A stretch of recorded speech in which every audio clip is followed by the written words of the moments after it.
lakukan menurut pengalaman dari Pak Martinus adalah project based dan juga kompetensi yang dituntut untuk berubah. Ini catatan saya dari 3 pembicara yang sudah menyampaikan pada pagi ini. Nah, oleh karena itu sekarang saya ingin mengajak kita bertanya semua. Sudah banyak pertanyaan, saya akan lihat dulu di catatan yang diberikan oleh panitia. Di sini ada pertanyaan yang sudah muncul, yaitu yang pertama mungkin saya akan memberikan pada 3 dulu. Yang pertama adalah dari Ibu April dari Unika Widya Mandala. Ya, pertanyaan kepada Bapak Eka dan Bu Eti, ketika membangun manusia seutuhnya sesuai tawaran pemikiran narasumber, yaitu Pak Eka dan Bu Eti, apakah berarti pendidikan formal tidak perlu berbasis bidang ilmu dalam kategorisasinya?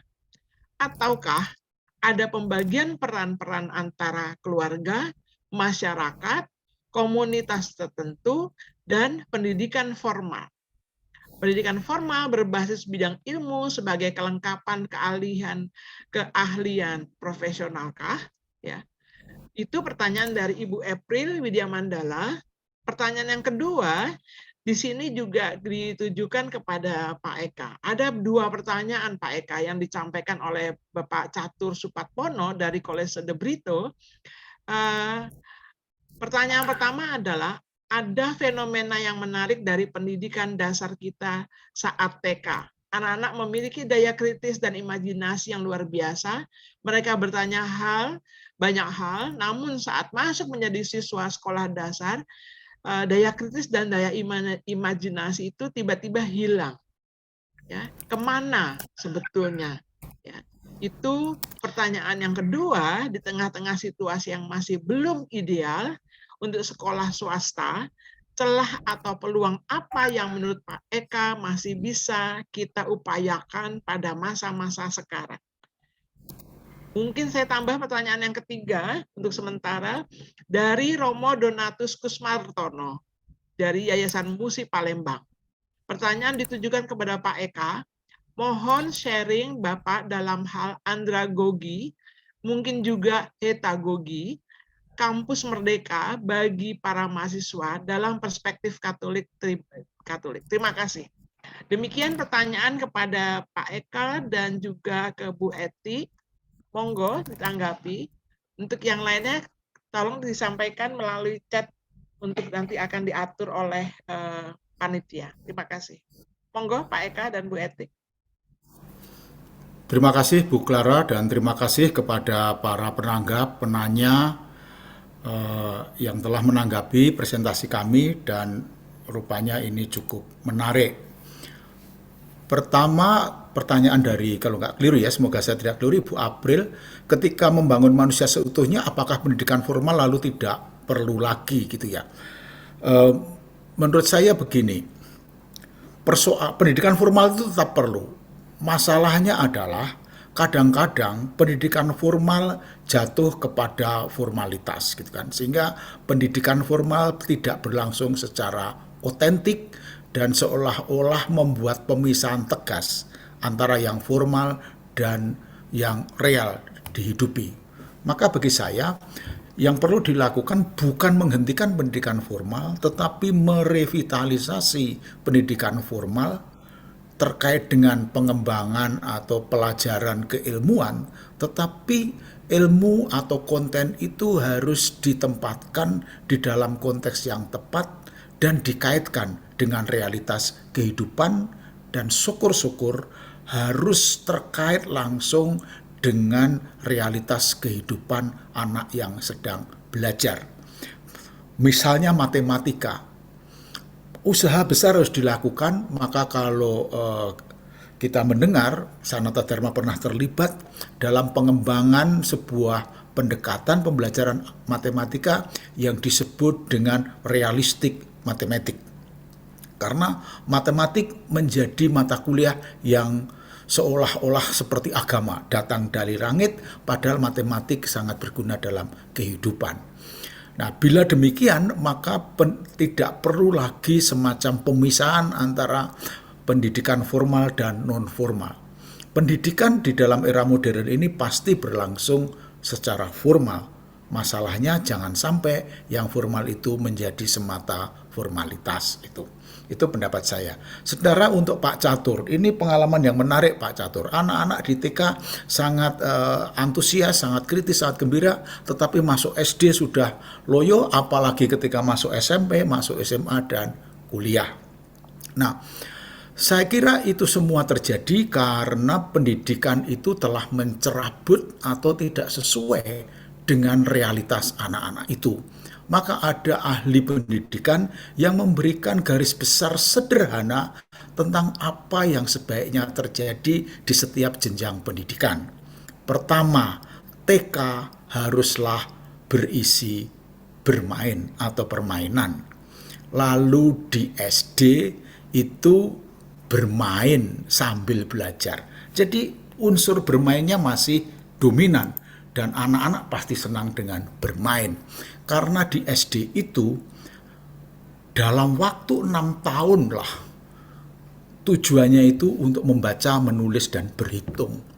Maka kalau masuk kelas 1 sudah diminta bisa membaca, itu berlebihan. Anak saya sekolah di Malaysia dan beberapa temannya sampai kelas 4 belum bisa menulis membaca lancar. Tidak apa-apa karena targetnya 6 tahun. SMP adalah belajar sambil bermain, SMA baru belajar, lalu perguruan tinggi adalah belajar sambil meneliti, di S2 meneliti sambil belajar, baru di program S3 sungguh-sungguh meneliti.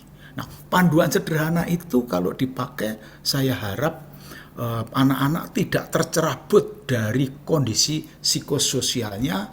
Dan menurut saya mengajar anak SD sampai SMA itu berat sekali karena pembelajaran harus berlangsung di tengah intensifnya perkembangan jiwa dan fisik anak-anak itu, gejolaknya, pertumbuhannya dan sebagainya, dan seringkali pembelajaran tidak sensitif dengan situasi itu. Lalu Pak Catur bertanya, lalu apa peluangnya di tengah karut-marut dan situasi seperti ini? Saya kira peluangnya hanya satu, yakni kita harus berani menggulirkan apa yang kita yakini benar, mencoba dan tidak takut kalau keliru sejauh kita terus terbuka dengan realitas yang ada di dalam pembelajaran itu. Lalu Pak Kusmartono kalau nggak keliru kasus andragogi di kampus dan sebagainya, pendidikan di kampus haruslah pendidikan orang dewasa. Maka sebagai prinsip saya selalu mengatakan kepada para dosen, Bapak Ibu Romo yang terhormat, perjuangan kita bukanlah menjadi pengajar yang hebat, tetapi perjuangan kita adalah bagaimana membuat mahasiswa belajar dengan hebat. Kami sudah selama 4 tahun terakhir ini mempromosikan flip learning supaya pendidikan untuk orang dewasa itu berlangsung sehingga mahasiswa mempunyai kesempatan belajar yang sungguh, menjadikan belajar itu sebagai proses perjalanan yang semakin hari semakin mempribadi, sehingga pengetahuan itu menjadi pengetahuannya, bukan pengetahuan yang menurut orang, pengetahuan yang dikatakan, tetapi saya alami sendiri, saya kritisi sendiri, dan akhirnya saya pahami ini sebagaimana saya pahami. Ada banyak kasus, contoh salah satunya pendidikan agama, tapi karena waktu terbatas nanti kalau ada waktu saya akan presentasikan LMS dari pendidikan agama yang saya pahami juga sebagai salah satu wujud andragogi atau pendidikan untuk orang dewasa. Terima kasih. Terima kasih Pak Eka. Monggo Bu Eti. Baik, terima kasih Bu Clara. Pertanyaannya bagus sih dari Bu April ya. Kalau menurut saya, apakah pendidikan formal itu penting? Ya penting. Gitu. Bahwa kita sebagai guru itu, menurut saya ya, paradigma kita mesti berbasis pada pemahaman bahwa paradigma pembentukan karakter itu tidak tunggal. Jadi orang dibentuk karakternya itu bukan hanya satu sebab. Jadi maka pendidikan formal informal itu ya tetap bersinergi menurut saya. Persis seperti kata Pak Yohanes Eka. Jadi paradigma kita sendiri terhadap proses pembentukan manusia itu tidaklah tunggal. Lalu prinsip yang kedua bahwa pendidik itu mesti menempatkan objek pendidikan itu persoalan hidup sehari-hari. Jadi bukan murid. Murid itu adalah subjek pendidikan bersama dengan guru. Sehingga ketika instructional learning itu terjadi, pembelajaran di kelas itu terjadi, yang menghadirkan persoalan-persoalan hidup, realitas-realitas hidup, kenyataan-kenyataan hidup, di mana siswa itu ada. Itu juga mengcounter kritik terhadap pendidikan formal, bahwa pendidikan formal itu hanya sebatas ruang kelas atau ruang kuliah. Tetapi pendidikan Katolik semestinya yang menurut saya itu ya menembus dinding kelas itu atau dinding ruang kuliah itu, sehingga anak itu bisa face to face dengan realita hidup. Karena kita menganggap bahwa persoalan hidup itu adalah menjadi objek dari pendidikan itu sendiri. Sehingga anak itu akan terlatih untuk memecahkan masalah, mengidentifikasi masalah. Pengalaman saya di Loyola ya, anak-anak Loyola itu untuk mengidentifikasi masalah-masalah sosial di lingkungan sekitarnya itu ya belum semuanya itu bisa. Sehingga guru itu memang mesti terus-menerus melatihkan itu kepada anak. Seperti tadi dari presenter ketiga itu kan menarik sekali bahwa itu tuh mencerminkan anak dibawa keluar dari kelas. Ya karena memang kritik dari pendidikan formal adalah kadang guru atau saya sendiri itu terjebak dalam dinamika di dalam kelas. Jadi itu saya kira itu penting. Lalu hal yang penting kedua adalah guru itu tidak bisa atau kita itu tidak bisa menganggap anak itu sudah sempurna. Kalau dalam paradigma formasi manusia itu kan anak itu tidak sempurna. Sekolah itu tidak sempurna. Orang tua murid itu tidak sempurna.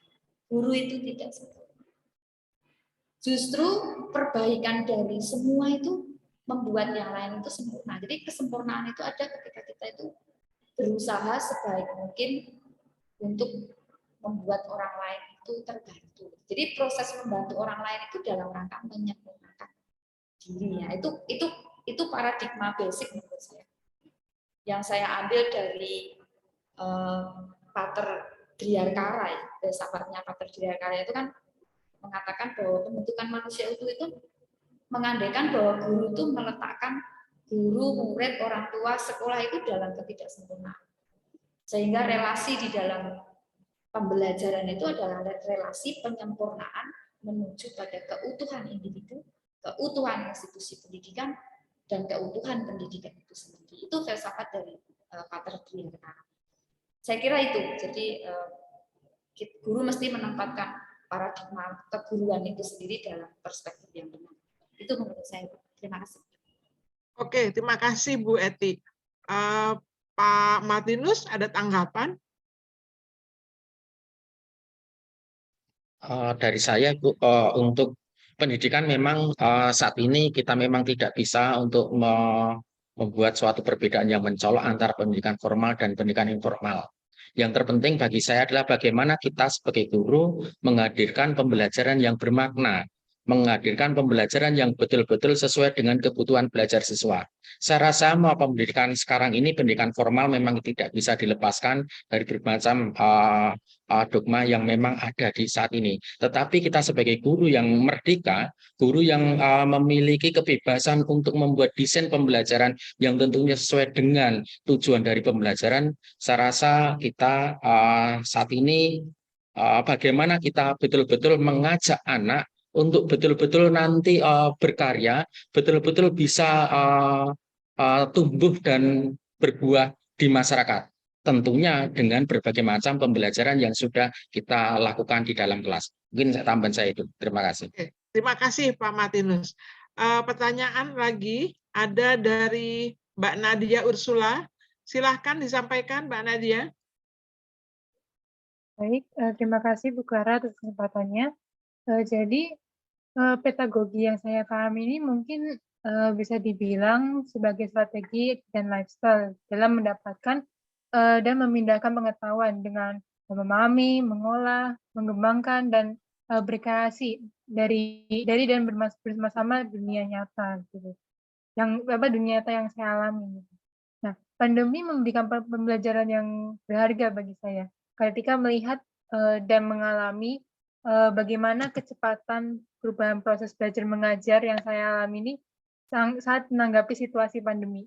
Nah, kuantitas dan kualitas pendidikan yang saya rasakan ini berbeda dan menurut saya agak menurun gitu bagi baik materi kurikulum maupun pendidikan karakter.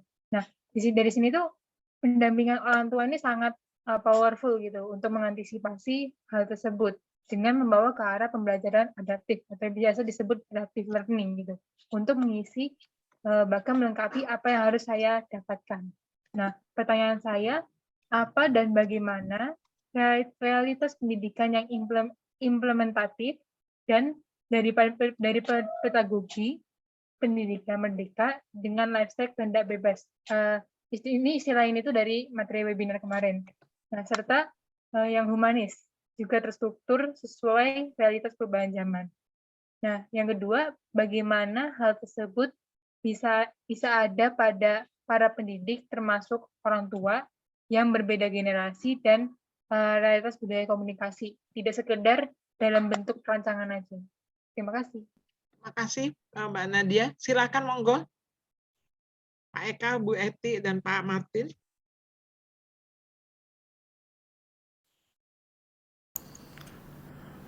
Oke, mungkin dari saya Ibu. Terima kasih Nadia, luar biasa pertanyaannya. Ini sungguh kita melihat bahwa bagaimana sih sebenarnya kalau saya simpulkan realitas pendidikan saat ini dan implementasinya untuk pendidikan yang anak-anak yang humanis dan berkehendak bebas. Memang kalau saya lihat di sini dengan kondisi pandemi saat ini, memang kita bisa melihat orang mengartikan bahwa sekarang kuantitas dan kualitas turun. Memang pandemi ini telah mengobrak-abrik semua, termasuk tatanan pendidikan saat ini. Tetapi ingat, di dalam pembelajaran itu sebenarnya tidak hanya terdapat di dalam di sekolah saja, tetapi juga pendidikan-pendidikan yang ada di dalam keluarga itu betul-betul bagaimana menancapkan, walaupun dengan pandemi saat ini, menancapkan tentang pendidikan karakter. Nah, sebagai manusia yang berkehendak bebas dan humanis, tentunya kita juga melatih pada anak-anak, melatih untuk asah empati. Bagaimana nilai-nilai humanisme ini itu betul-betul dijalankan sebagai pribadi yang memiliki kehendak, menjadi pribadi yang memiliki kebebasan untuk berperilaku. Nah, di dalam pembelajaran project based learning dan di dalam pembelajaran yang saya kembangkan yaitu proyek pembaru, jelas ini bagaimana anak-anak diajak untuk menjadi pribadi yang betul-betul peduli dengan persoalan-persoalan yang ada di lingkungan sekitarnya. Kemudian mencoba menyelesaikan persoalan tersebut dengan cara berpikirnya anak. Kemudian menjadi sebuah goodness project, proyek-proyek kebaikan yang tentunya berdampak bagi masyarakat dan menginspiratif. Sebagai contoh di dalam pembelajaran yang Sutarin tadi, Ivan Winarto tadi bagaimana dia membuat sebuah terobosan melalui penelitian kecilnya, dia mencoba untuk menyelesaikan persoalan yang ada di lingkungan sekitarnya. Nilai-nilai kemanusiaan yang dikembangkan Ivan adalah bagaimana Pak Apo tidak kasihan penduduk di rumah-rumah itu yang sudah panas, tidak ada tanaman, tentunya ini juga menurunkan kualitas hidup manusia. Nah, kemudian Ivan membuat pemuliaan tanah dengan Sutarin itu, memfermentasi urinnya, urin teman-temannya yang tidak lagi bau atau tidak pesing lah bahasanya itu, kemudian menjadi sebuah nutrisi tanaman yang diteliti itu sangat bagus karena ada kandungan NPK-nya dan kemudian dia sosialisasikan. Nah, Inilah kehendak bebas, bagaimana anak dia belajar tidak terbatas di ruang dan waktu di kelas saja, tetapi dia bagaimana dia melihat keluar dari dirinya, keluar dari out of the box ya, biasanya seperti itu, untuk mencoba menciptakan sebuah terobosan. Dan tentunya ini bermanfaat bagi masyarakat, nilai-nilai humanitas itu betul-betul ada di dalam pembelajaran tersebut. Nah, ini mungkin yang coba saya tangkap, bagaimana pembelajaran yang berbasis proyek, berbasis pada asa empati pun bisa juga dituangkan, bisa dijalankan juga dengan berbagai macam cara, termasuk pendidikan yang daring, sistem daring dan sebagainya. Yang jelas bagaimana anak memiliki kehendak bebas untuk dia bisa tanda kutip menerapkan nilai-nilai sosial gereja, ajaran sosial gereja di dalam pembelajarannya, di dalam perilakunya, di dalam kehendak baiknya. Itu mungkin dari saya. Terima kasih Pak Martinus. Pak Eka dan Bu Eti, monggo silahkan. Baik. Silahkan Bu Eti. Saya dulu ya Pak Eka ya. Silakan, Bu. Pertanyaan Bu Nadia itu sama Bu, sama pertanyaan saya waktu awal-awal pandemi ya, tahun 2019-2020. Bagaimana mengajar tidak ketemu dengan murid di kelas, bagaimana mengajar mereka itu menjadi anak yang berkarakter, itu yang sulit. Nah, maka saya mencoba merekonstruksi pedagogi tadi. Ini cerita saya sendiri. Jadi rekonstruksi pedagogi perubahan sosial yang saya buat itu sebetulnya menjawab keprihatinan saya itu. Jadi bagaimana menjamin anak itu bebas berpikir, berpendapat, berefleksi, beraksi, itu kan frame-nya pakai PPI itu, pakai PPR itu. Lalu bagaimana menjembatani tidak bisa ketemu murid, yaitu dengan pedagogi digital kritis. Jadi saya menggunakan flip classroom, saya menggunakan flip learning. Jadi anak itu sebelum ketemu dengan saya hari ini, misalnya gitu, 3 hari yang lalu, itu sudah saya beri materi, bisa video, bisa buku, bisa jurnal, bisa apa untuk mereka pelajari. Ketika mereka ketemu dengan saya hari ini, saya tinggal cross-check saja, saya tanya jawab, mereka bisa presentasi, mereka bisa berpendapat, gitu ya. Jadi kelasnya itu dibalik, ngeflip. Lalu saya menggunakan teknologi, misalnya masif open online class. Jadi kan sekarang ini banyak toh di YouTube itu kan kayak kuliah-kuliah gratis gitu loh, kayak Khan Academy. Nanti kalau Bu Nadia buka, ketik saja Khan Academy, di situ kan isinya kayak kuliah-kuliah online gitu, kayak pelajaran-pelajaran online gitu. Nah, saya menggunakan video-video dari Khan Academy itu untuk materi pelajaran anak-anak yang saya berikan 2 atau 3 hari sebelum bertemu dengan saya.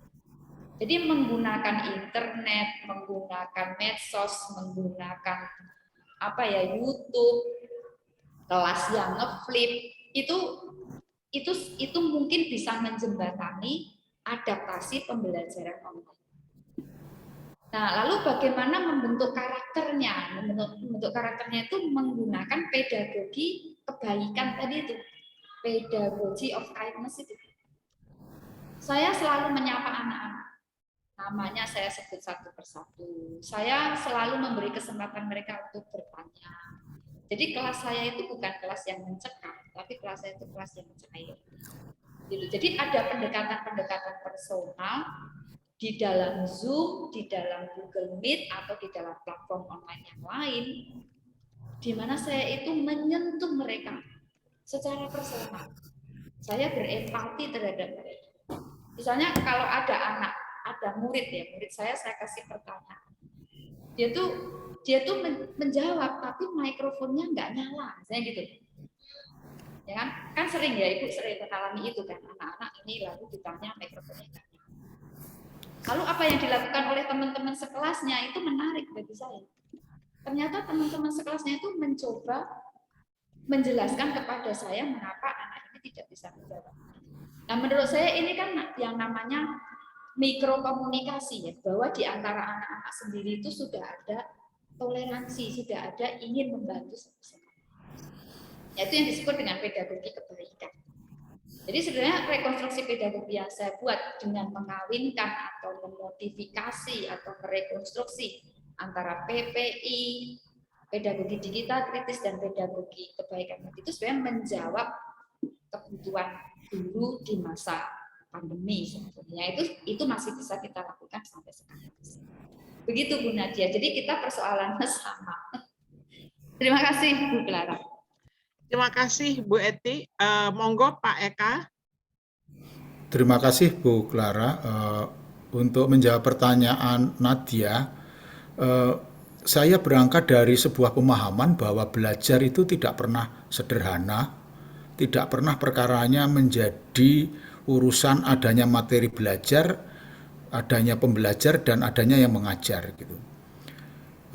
Belajar adalah tidak pernah menjadi peristiwa individual atau peristiwa yang bersifat teknikal, tapi seringkali peristiwa belajar terjadi dalam pemahaman bahwa ia adalah realitas sosial. Maka bagi mahasiswa yang penting itu bukan mengikuti kuliah dosen, tetapi yang penting dan seringkali bermakna adalah ketika sama-sama kumpul mengerjakan tugas, sama-sama diskusi di kantin, ikut kegiatan bersama, dolan bersama, dan sebagainya. Dan disitulah pembelajaran secara alami terjadi. Maka ketika kuliah menjadi daring, maka pembelajaran tercerabut dari realitasnya sebagai sebuah realitas sosial, dan akhirnya pembelajaran menjadi pembelajaran yang garing. Meskipun pembelajaran daring adalah pembelajaran yang sangat efektif, sangat efisien, sangat fleksibel, tetapi itu menegasikan realitas kita sebagai makhluk sosial. Itulah mengapa pembelajaran daring lebih banyak tidak dikehendaki.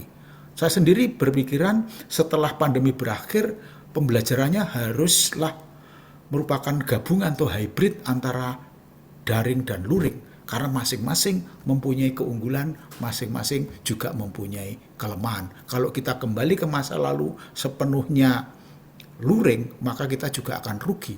Karena teknologi ini juga menjanjikan fleksibilitas, efisiensi, dan sensitif terhadap persoalan lingkungan hidup. Karena dia bisa mengatasi penggunaan kertas, transportasi, dan seterusnya. Itu yang saya pahami.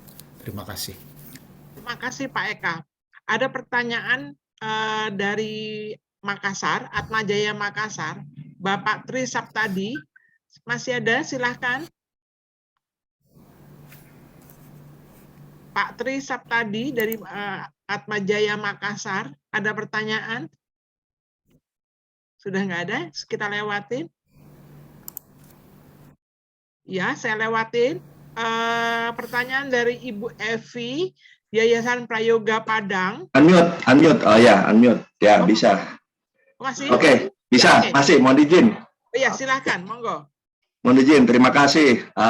Romo, Suster, Frater, Bruder, Bapak Ibu yang saya hormati dan yang saya banggakan di dalam Hari Studi Komisi Pendidikan KWI dan juga Aptik. Mohon izin saya bertanya kepada 3 narasumber terkait dengan tantangan bonus demografi tahun 2030 dan juga dalam menyongsong Indonesia Emas tahun 2045. Apa yang bisa dilakukan sebagai kita di jejaring kita ini, Katolik khususnya, dalam menjawab tantangan tersebut, khususnya di bidang pendidikan, penelitian, dan pengabdian masyarakat. Tentunya ini harus berkorelasi antara apa yang kita lakukan selama ini dalam mendidik anak didik atau siswa kita atau mahasiswa terhadap menjawab kebutuhan negara kita, Negara Kesatuan Republik Indonesia. Saya kira demikian. Terima kasih. Selamat siang. Terima kasih. Monggo silahkan. Mungkin Bu Eti dulu atau Pak Eka atau monggo siapa? Pak Eka, monggo. Terima kasih Bu Clara menjawab pertanyaan Pak Saptadi. Saya itu pernah menulis dengan judul di basis sekolah sebagai anteseden. Maksudnya adalah kalau ada persoalan di masyarakat itu sekolah selalu disalahkan. Jadi kalau ada masalah ini maka kurikulumnya harus dirubah, kurikulumnya harus ditambah dan sebagainya begitu.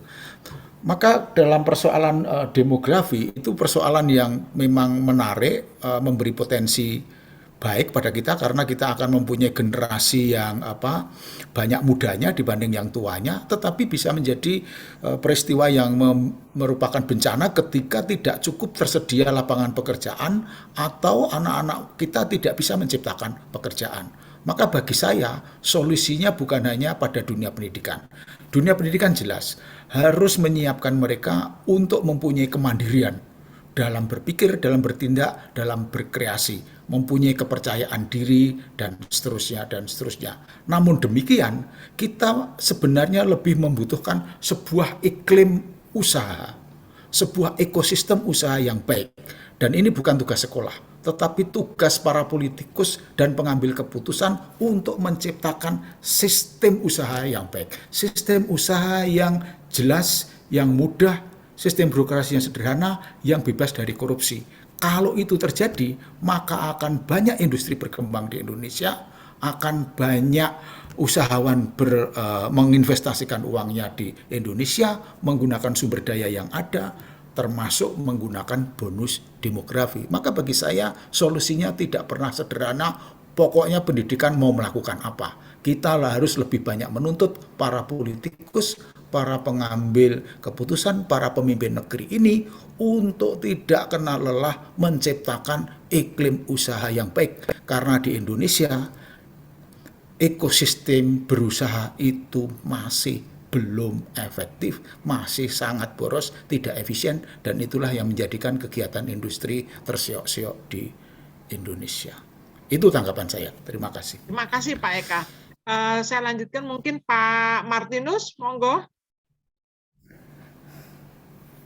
Terima kasih Bu Clara. Terima kasih pertanyaan dari Pak Sab tadi yang ada di Makassar.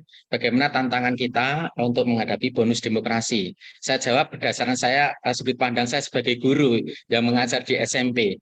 Memang untuk bagaimana kita saat ini tantangan kita pada bonus demografi untuk bisa menjadi generasi emas Indonesia 2045. Yang utama adalah bagaimana kita menyiapkan anak-anak yang produktif, anak-anak yang mampu dia menghasilkan. Produktif dari mana? Dari bagaimana arah gerak, olah pikir, olah rasa, dan olah kehendaknya ini baik. Nah, tentunya dimulai dari kita, guru di dalam kelas, bagaimana mengubah sistem pendidikan ini secara baik. Bagaimana guru yang mau bergerak, untuk membuat media desain-desain pembelajaran yang betul-betul memerdekakan, betul-betul mengajak anak berkembang sesuai dengan kodratnya. Anak akan berkembang sesuai kodratnya, kodrat zaman maupun kodrat alamnya.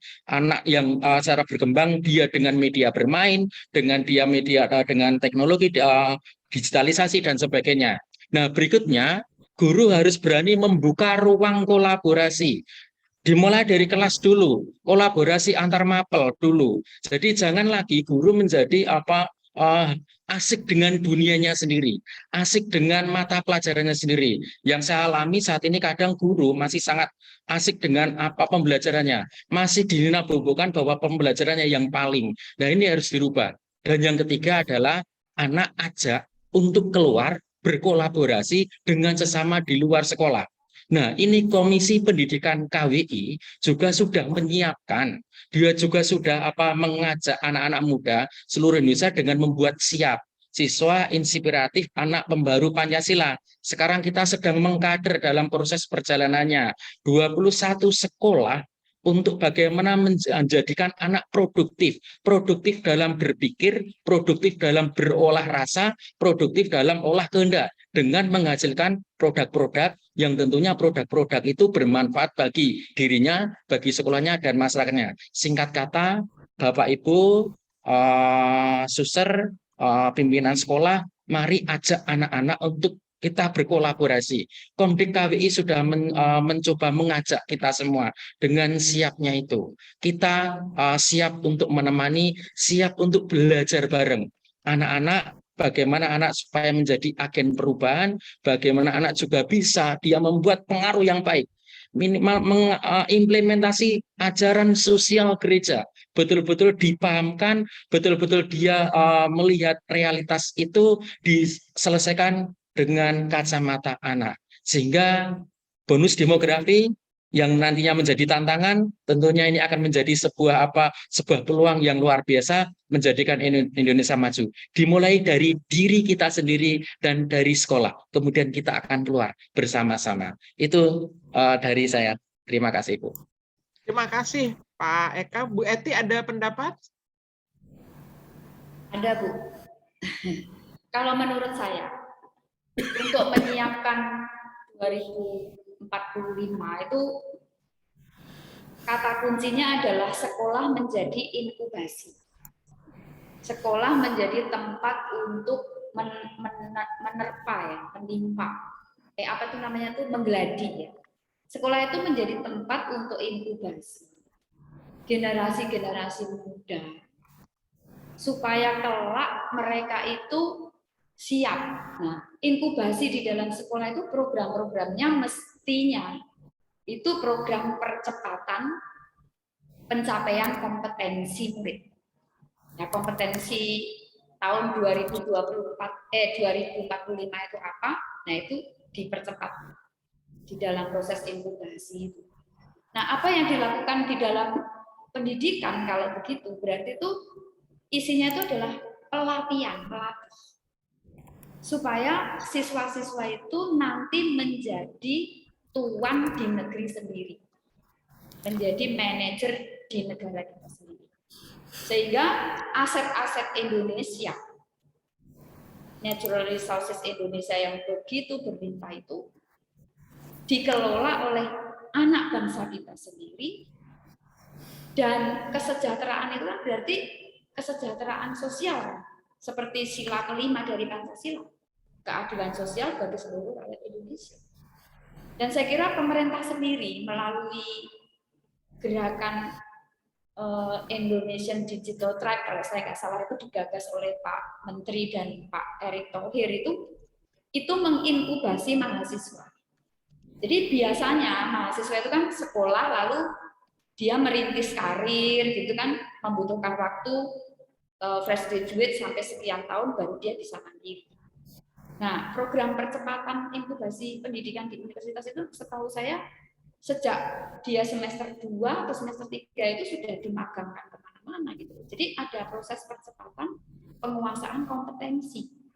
Gitu. Jadi sekolah, baik sekolah menengah maupun pendidikan tinggi itu ya semacam itu tadi tempat untuk menggodok, mematangkan anak-anak muda itu dengan lebih cepat.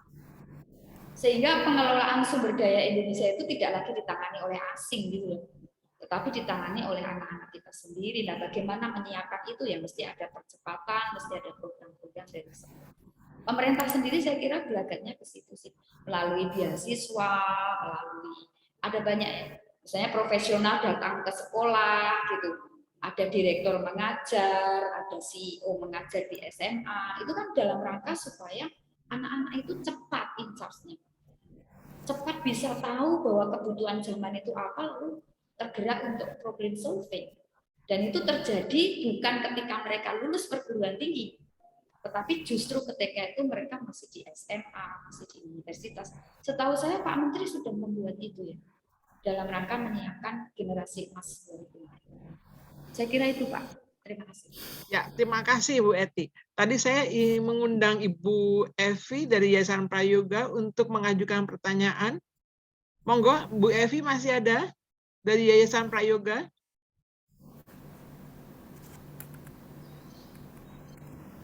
Tidak ada? Ibu Evi?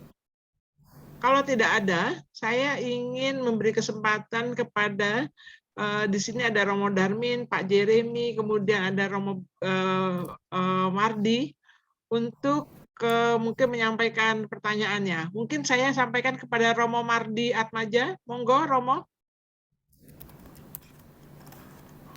Masih mute?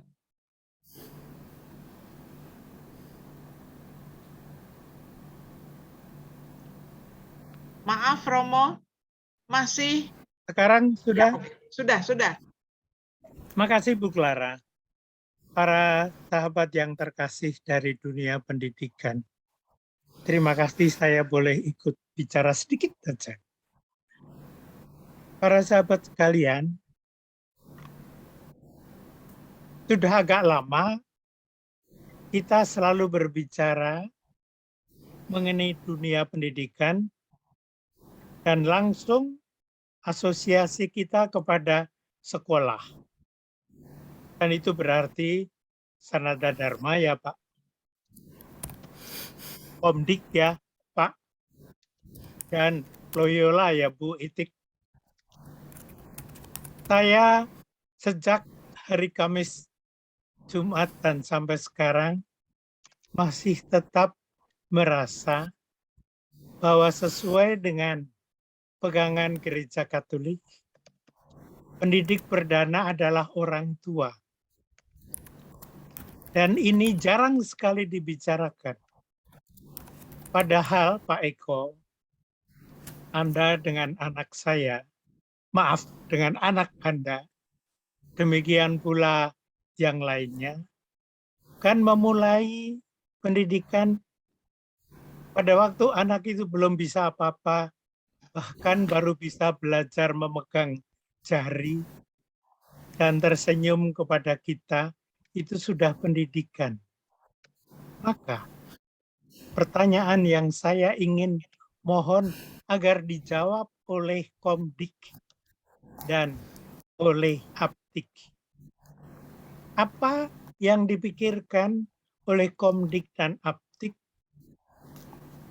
dalam kerangka membantu agar para orang tua itu benar-benar dibantu untuk mendidik sejak dini sekali. Sejak dini sekali. Sehingga pada hemat saya, sekolahan harus belajar dari orang tua, bukan sebaliknya. Kalau demikian, lalu menjadi lebih natural. Karena anak belajar dari orang tua. Dan itu mempunyai dampak luas. Pada waktu seseorang gadis, bukan gadis, seorang perempuan yang namanya Clara, itu mengejar-ngejar saya di negeri Belanda karena mau ketemu saya padahal hanya mau menyampaikan satu surat kecil. Saya ingat sekali, nggak bakal lupa. Ini perempuan ini belajar apa dari orang tuanya? Bahwa bagi dia penting sekali surat itu disampaikan. Itu kan bagian dari pendidikan yang kelihatannya sepele. Tetapi begitu penting. Nah, para romo dari KWI mempunyai rencana apa dalam kerangka pendidikan orang tua, kaitannya dengan persiapan perkawinan, dan pendidikan seksualitas, dan sebagainya. Saya hanya ingin menyentuh soal ini Pak Eka, Bu Eti, dan Pak Martinus. Terima kasih. Terima Bu Clara kasih. nggak usah jawab. Iya. Tidak. Terima kasih banyak. Saya kira ini bukan suatu pertanyaan, tapi pertanyaan yang akan diajukan kepada para Romo dan Aptik dan KWI. Demikian ya Romo Mardi ya. Ya. Matur nuwun Romo. Ya, saya akan melanjutkan pertanyaan. Waktu kita sangat pendek sekali, pertanyaan semakin banyak. Mungkin saya beri kesempatan kepada Romo Darmin. Silakan Romo. Masih mute Romo.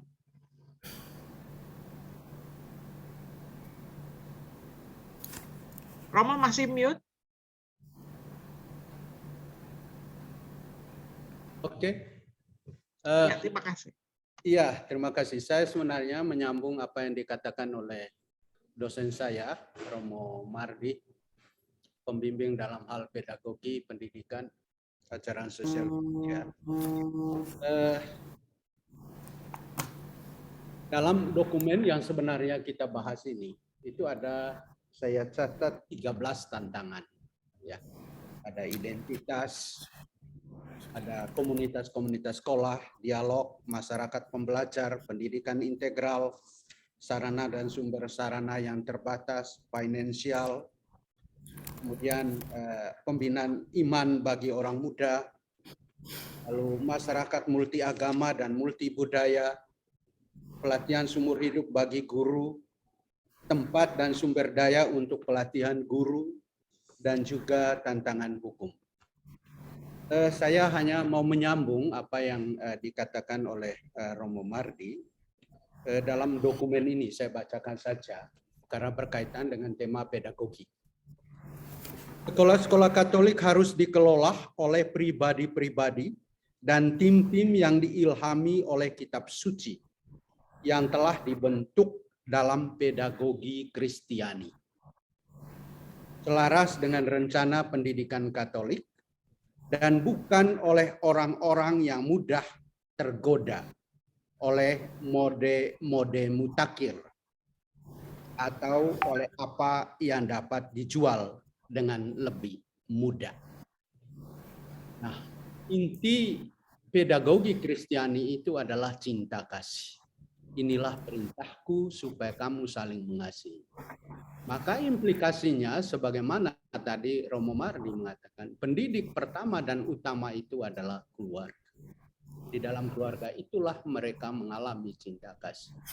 Nah, saya rasa bahwa, dan juga Paul Freire, detik-detik terakhir menulis buku, bukan saja buku tentang penindasan, tetapi juga memberikan harapan baru, yaitu pedagogi hati, pedagogi cinta kasih.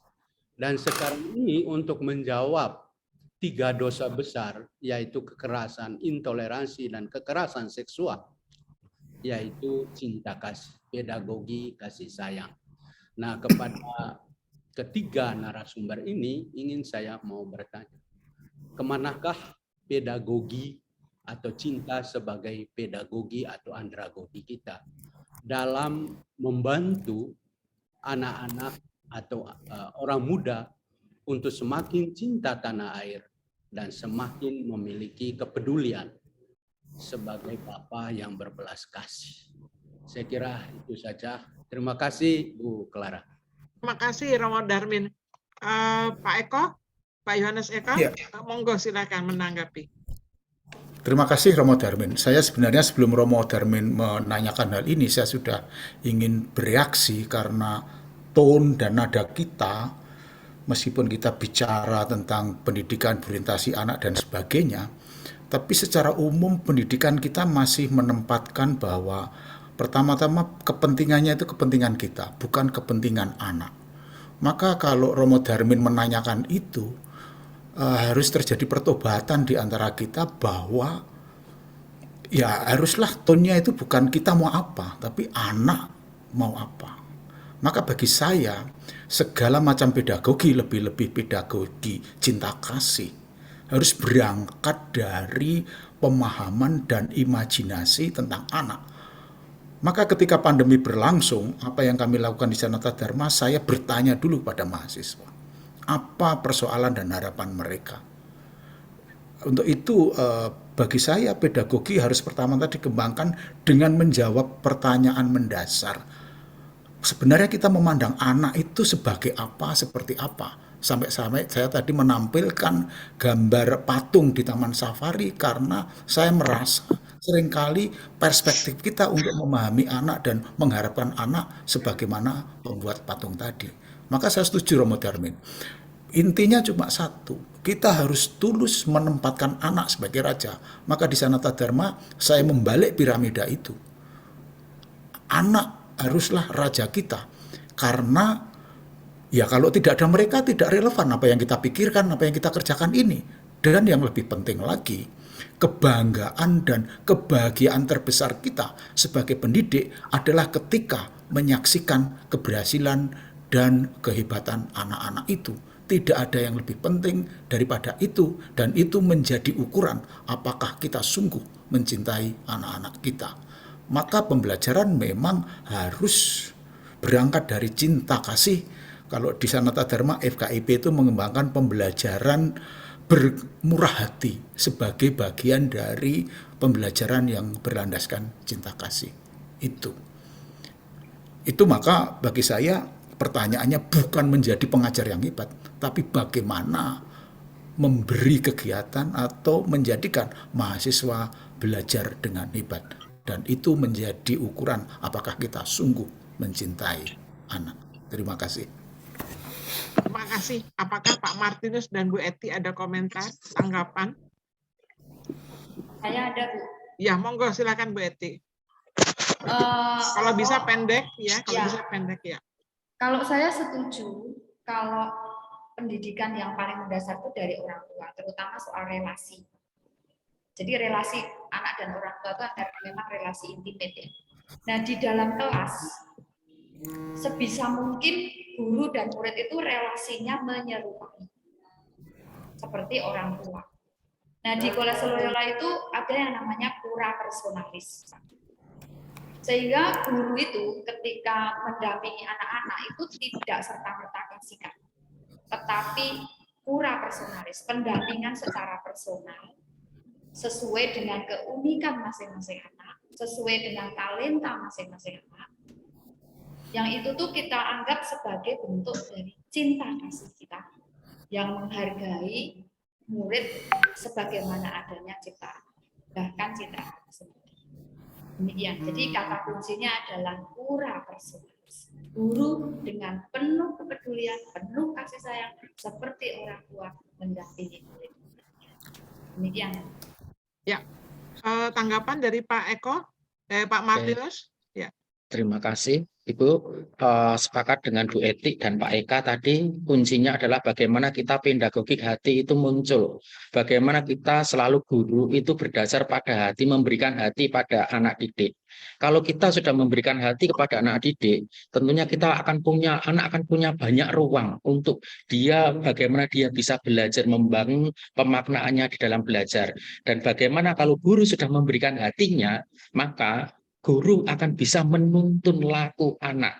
Ingat, guru bukan menjadi sebuah faktor yang kalau zaman dulu guru sebagai komando kepala pasukan, guru segala-galanya. Tetapi kalau sekarang bagaimana guru itu bisa menuntun laku anak supaya anak itu bisa berkembang sesuai dengan kodratnya, berkembang sesuai dengan potensi yang dimiliki, sesuai dengan minat bakat yang dimiliki. Maka dengan pedagogik hati itu, bagaimana kita menyentuh anak. Kalau Bu Eti tadi bagaimana kura personalis masuk di dalam pembelajaran, kura personalis masuk di dalam ekosistem pembelajaran di sekolah tersebut, sehingga anak akan betul-betul dia merasa nyaman, merasa aman. Pada saat anak sudah merasa aman dan merasa nyaman, maka dia akan menemukan kehendak yang baik, yang luar biasa, dan tentunya berbasis pada olah rasa dan olah nalarnya dia. Nah, ini yang harus kita jalankan, harus kita lakukan di pendidikan Katolik ini. Itu pandangan saya, Ibu. Terima kasih. Ya, terima kasih Pak Martinus.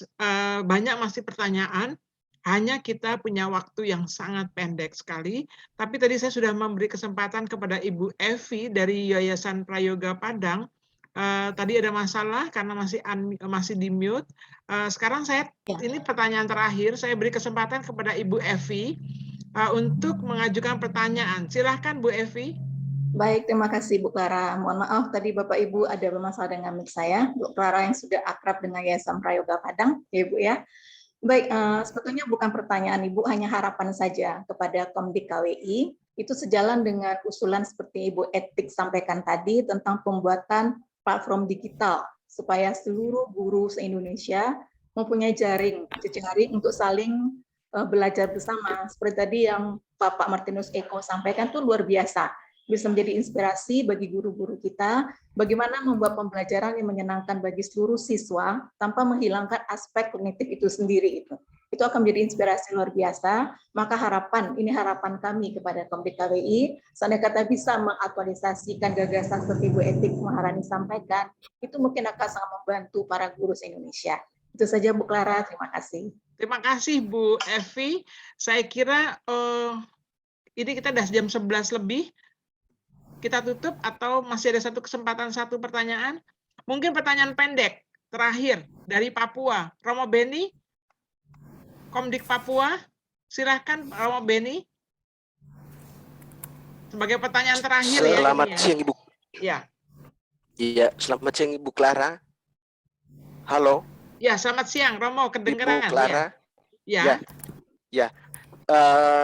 Saya cukup senang sekali dengan pertanyaan dari Romo Mardi itu tadi, karena saya juga pengurus Komdik KWI, koordinator dari Papua. Ini sharing singkat saja bahwa saya juga merasa bahwa memang pendidikan perdana pertama sekali itu orang tua. Saya punya pengalaman di Papua, di Asmat, itu berdasarkan Muspas, Musyawarah Pastoral kelima Keuskupan Agats, itu kami melihat bahwa orang tua itu belum sadar akan pentingnya pendidikan orang tua. Sebagian besar orang tua. Bagaimana kami berusaha untuk selalu meningkatkan pendidikan untuk anak, tetapi orang tua sendiri belum sadar. Maka hal yang kami buat juga Komdik Keuskupan Agats juga mewakili juga Komdik KWI, karena saya juga pengurus Komdik KWI.